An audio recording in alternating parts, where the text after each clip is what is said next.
Good evening, everyone, and welcome to Admissions Live. I'm your host, Ashley Hennigan, and I apologize for a little bit of the delay. I'm doing a solo show tonight, so I'm trying to get everything just in order, all by myself here. This is Admissions Live, your weekly web show for college admissions professionals. We are part of the Higher Ed Live Network, which is all about digital development and professional empowerment. I'm going to be delivering an Admissions 101 presentation for you tonight, and I want to get right to the show. But before we do that, I have to give a big shout out to the sponsors that make Admissions Live possible. Admissions Live is sponsored by Integral, the creator of the Schools app on Facebook. Check out their latest white paper titled Recruiting International Students with Social Media and learn how to use social media to improve international student yield and retention. We've sent out a tweet with the link to that white paper. Admissions Live is sponsored by Cinch, the leader in social admissions. Join Director of Marketing and Outreach Gil Rogers on EDU Chats tomorrow at 11 a.m. Eastern Time, 8 a.m. Pacific, for a special presentation. That one's titled Communication Impact from Inquiry to Enrollment. Gil will be sharing some of the Cinch team's insights on its recent survey findings of over 3,000 high school and college students on what truly influences their decision-making process throughout their college search. Really interesting survey. I'm looking forward to the presentation, so I will be joining that tomorrow and hope you will too. We've sent out a tweet with the link to that webinar, but you can sign up at www.educhats.com or tweet at social admission for your direct link. Admissions Live is sponsored by Welcome to College, home of Marv, the mobile automated research vehicle. The company announced exciting news last week that Marv is going to be joining forces with Smarter Bank to promote the Crush Student Debt Sweepstakes. One lucky winner will be awarded $25,000 to crush their student debt. Check out the latest Welcome to College blog for more details and the colleges Marv will be visiting throughout the summer months to promote this sweepstakes. So we sent out a tweet with that update and the link to the Welcome to College website. And last tonight, Admissions Live is sponsored by Scavenger, a Google-funded mobile game about going places, doing challenges, and earning points. Learn how your institution can get started with Scavenger, as well as read case studies and interviews with some of the 400 colleges and universities who have already used the service. You can do that at scavengeru.com. That's Scavenger without any vowels except the U. But you can check out the tweet that we just sent out for that exact link. So I am hosting a solo show for you tonight, and this is coming to you by request. We have a large network at higheredlive.com of viewers that are not just in the admissions space, that have been enjoying the Admissions Live programming, and we're looking for a Admissions 101 breakdown. So what I'm going to do tonight is go through a presentation that I gave last month for the .edu Guru Summit. And I think there's a lot of good talking points for folks who are not familiar with admissions, and some really good updates for professionals that are in the field right now. So hopefully you all find my findings pretty interesting. If you have questions, if you have any comments, I'm doing this solo tonight, so looking forward to watching you all over on the Admissions Live hashtag.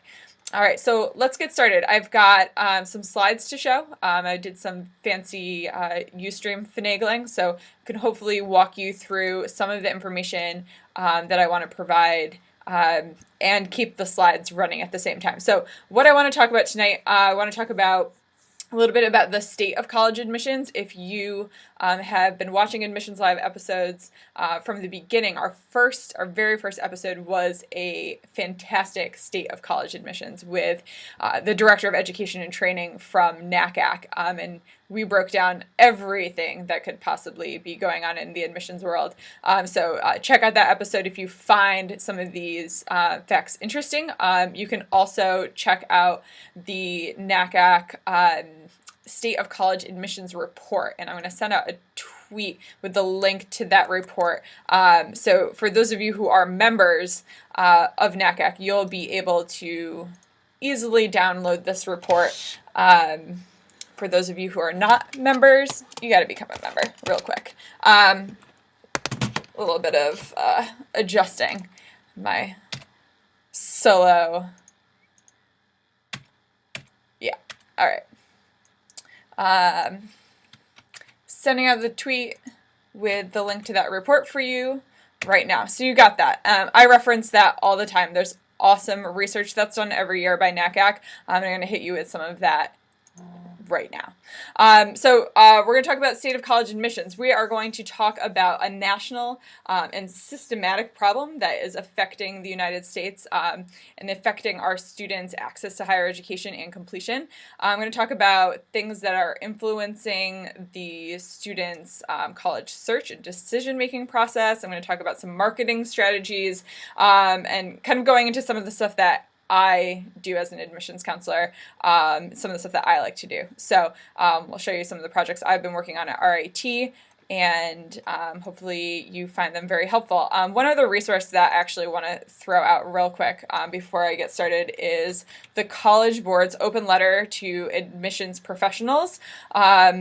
This group out of the College Board is doing really awesome things. They're the College Board advocacy group. So want to also throw that out. A lot of the information that I'm going to be sharing came from this open letter. So if you find it insightful, if you find it inspiring, go out and read the rest of this letter. This is not something that you have to be a member of to download. So that one's out there for you.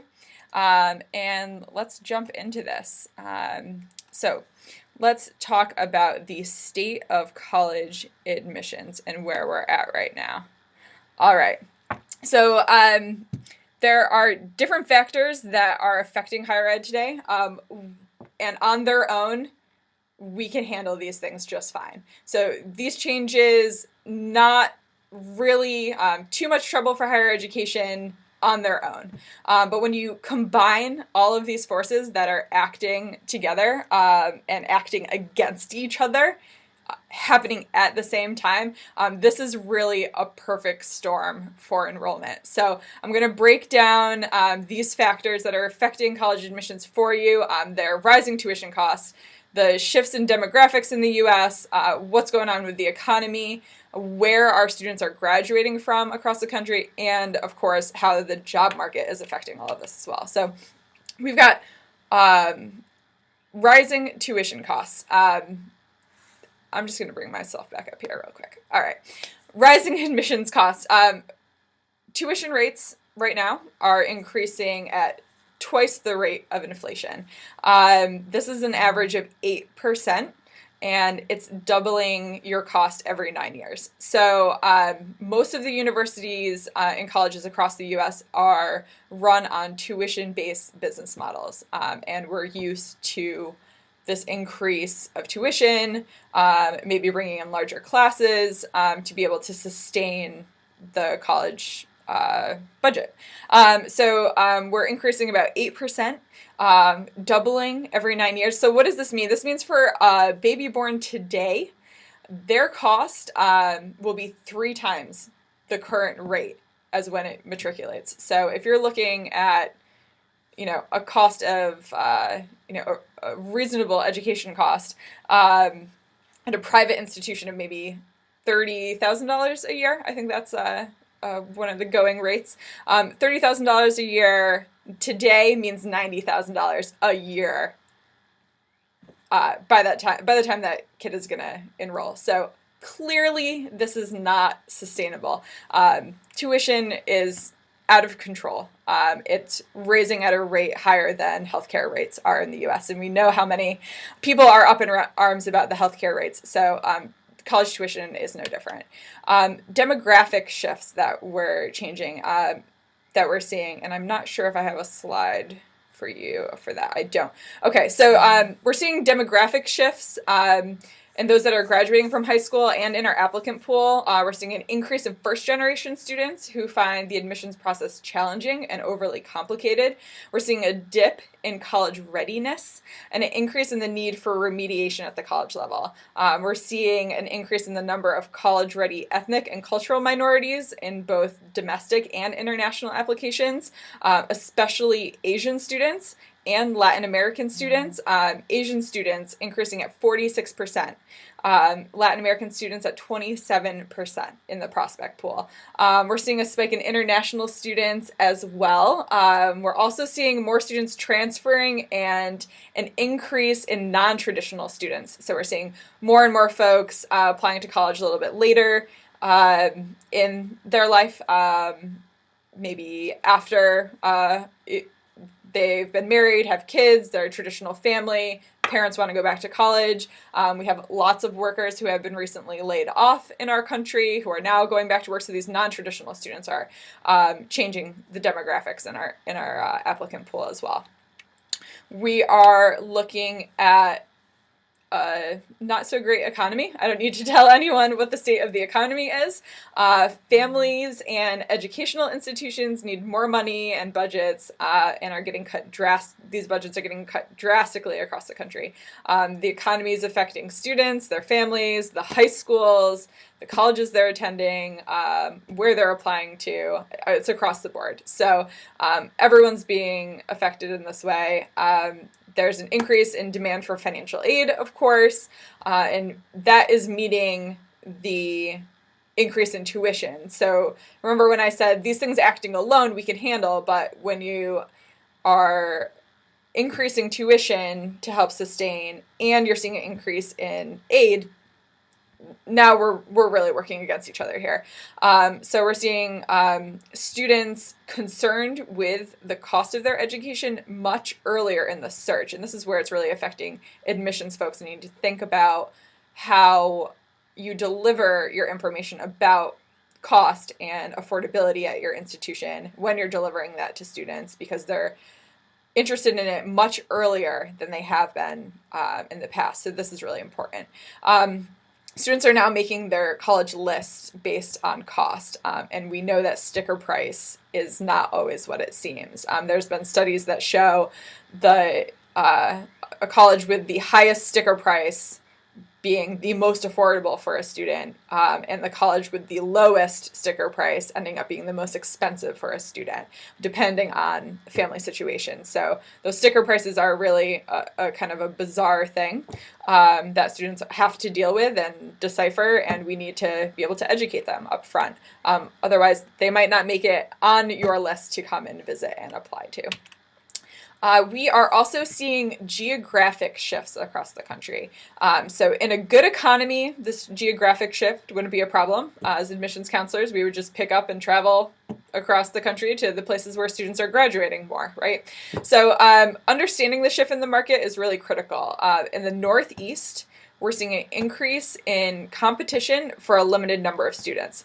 Less and less students are graduating from high school in the Northeast right now. The classes are smaller. And so the number of colleges that are used to recruiting those students are now seeing the competition for those students definitely increase. We're seeing an increase in graduates. That's mostly in the Southwest.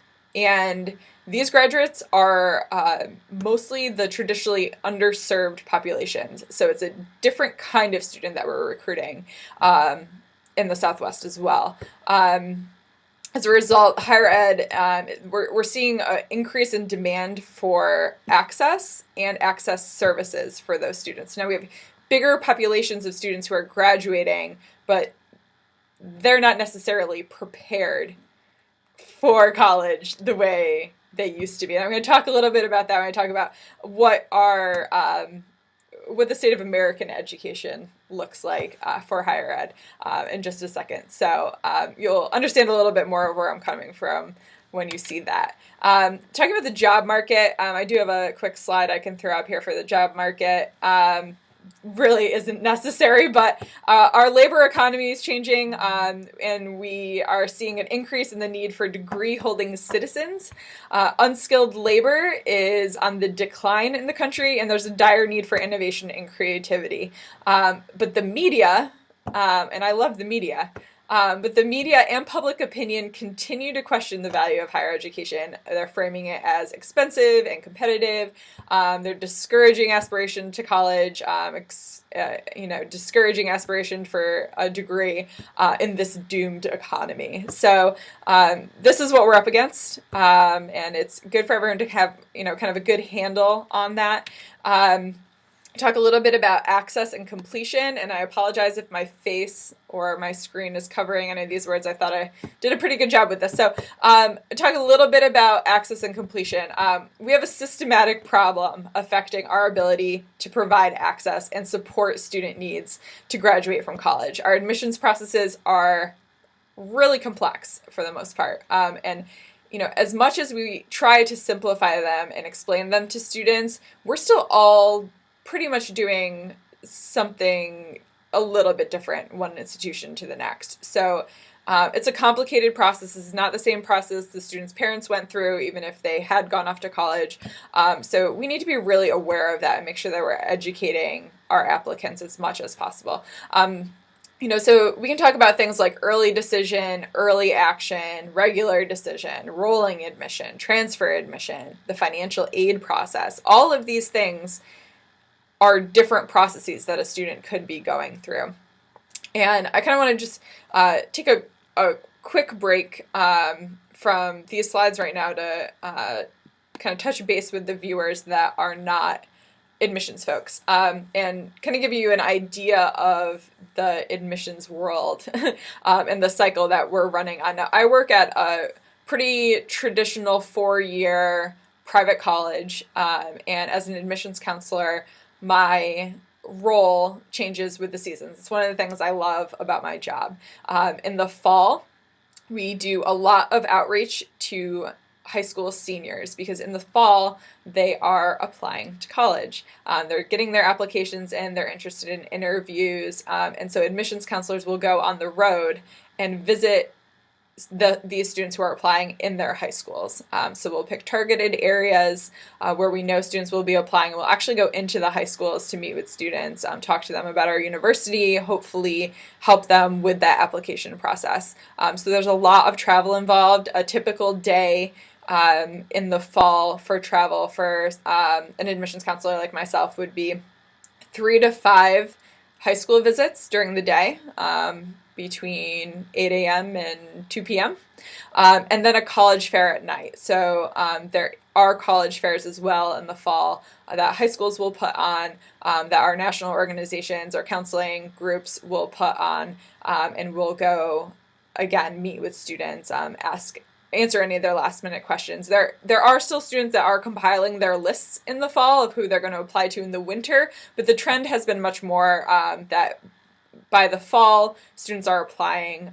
They're putting their applications in around Thanksgiving time, and they're waiting for decisions in the winter. So lots and lots of travel in the fall. Application review starts a little bit later in the fall. Some other institutions start earlier. Some that are on rolling admission are always reviewing applications. That's a little bit different institution to institution, but later in the fall is application review, and into all through the winter. So at my institution, we have a December 1st early decision program. We have a February 1st regular decision program where the bulk of the applications are coming in near those deadlines. And so during the winter, we are back on our campuses. We are always entertaining visitors to campus, doing on-campus interviews and information sessions, but really the wintertime is dedicated to that application review. The season changes again in the spring, where we go back out on the road to do recruiting for those younger students. So lots and lots of interest out of high school juniors, and their interests are in that college search, compiling their list in the spring. And so this is mostly college fairs that are done in the springtime, not as much as that in-school one-on-one visit with the student. Summertime, you would think is our downtime. I kind of like to think of it as downtime, but it is a very, very busy time of year for visitors to campus. So I just wanted to kind of take a break and kind of break that down for everyone, so you have a good understanding of what is going on in the office and what average counselor might be up to. So we'll hop back into my EDU Guru presentation, where we left off talking about access and completion. You know, what I really want you to understand and get out of this is that, you know, I believe that we need to invest more in our support services that we're providing during the admissions process, because this is going to support completion. So it's about